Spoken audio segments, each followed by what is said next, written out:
Bonjour, il m'arrive de dire que Makatea est un mini-vercors, et pour cause. Ils ont tous les deux une origine océanique, tous les deux ont été soulevés par des phénomènes qui engendrent la déformation du socle sur lequel ils reposent, et leur paysage intérieur révèle les mêmes trésors. Pour commencer, je vous propose un petit tour par le Vercors, une visite pour le moins rapide, pour finalement nous arrêter à Choranche afin de visiter une des cavernes les plus emblématiques de France pour ses fistuleuses. Le massif du Vercors se trouve en métropole, plus précisément en Dauphiné, à cheval entre le département de la Drôme et celui de l'Isère, donc en gros entre la ville de Valence et celle de Grenoble. Il culmine à 2341 mètres d'altitude. Il est donc 23 fois plus haut que Makatea et il occupe 1350 km², soit environ 48 fois la surface de l'atoll soulevé qui nous mobilise aujourd'hui. Sa nature géologique, principalement calcaire, offre un relief fait de falaises, de crêtes et de gorges. Il est d'ailleurs limité pratiquement de tous côtés par une barrière de falaises impressionnante.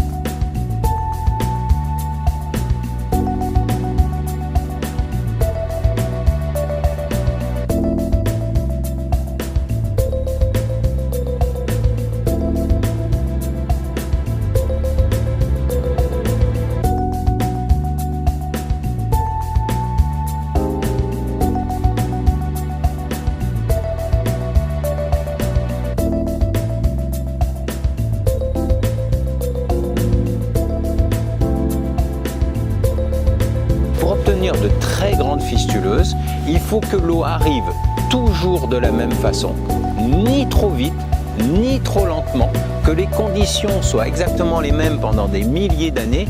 Et ça prouve une stabilité du milieu, une protection du milieu qui est vraiment extrêmement importante. Parce que pour que l'eau arrive très régulièrement dans la grotte, eh bien, ça se passe d'abord au-dessus. Au-dessus, sur le plateau, on peut avoir des sols, on peut avoir des lapiaz, on peut avoir toutes ces formes karstiques dans lesquelles l'eau de pluie va directement pénétrer, rentrer dans ces petites rigoles, dans les petites fissures, descendre dans toute la masse rocheuse. Là, elle va se charger en roche calcaire, parce qu'elle dissout cette montagne, et elle va redéposer le calcaire dans la grotte sur les fistuleuses.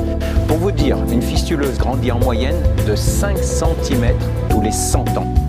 Donc les fistuleuses de Choranche ont près de 8000 ans, 8000 ans de stabilité climatique, d'arrivée d'eau, etc. Donc quand on trouve dans le monde les rares endroits où on a des fistuleuses, eh ben c'est extrêmement important de protéger ces milieux. C'est vraiment témoin d'un paysage rare, en équilibre sur le fil. Et je pense que moi je peux témoigner ici à Choranche qu'on doit préserver ces milieux. Les kilomètres ne nous font pas peur, alors retour à la case départ pour une autre excursion souterraine, cette fois dans la grotte de Wairoa, l'un des trésors de Makatea.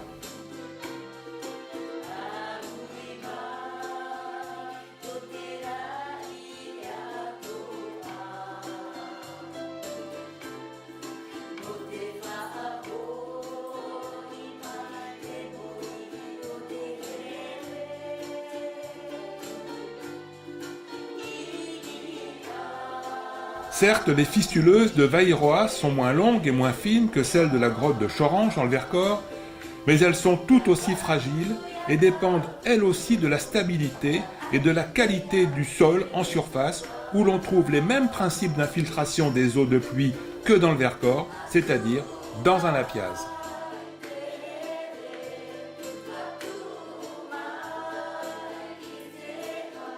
À la vue de ces images, Laurent Garnier m'a précisé que les stalactites en boule qui accompagnent les fistuleuses sont d'une très grande rareté.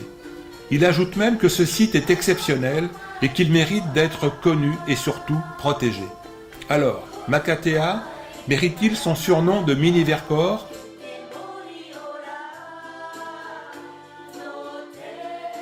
Il y a une douzaine d'années, dans le cadre du tournage d'une émission de la série Grandeur Nature, je suis entré dans le corps de Makatea.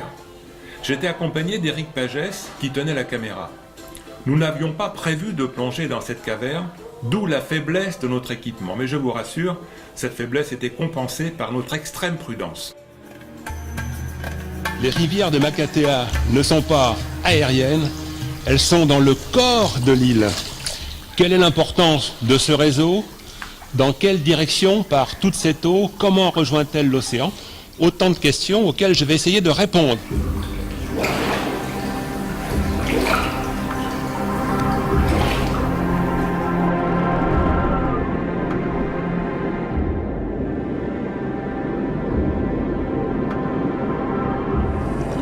Une plongée souterraine est toujours une aventure. Il faut être attentif au milieu, faire des repères. Le premier risque d'ailleurs est de se perdre dans le labyrinthe de galeries et de salles. Voilà pourquoi de temps en temps un fil d'Ariane s'impose.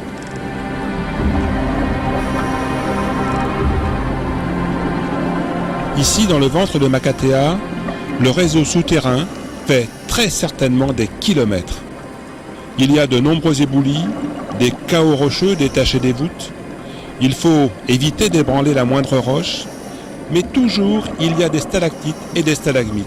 C'est donc la preuve irréfutable que ce réseau que je prospecte pour la première fois aujourd'hui était au temps ancien entièrement hors d'eau.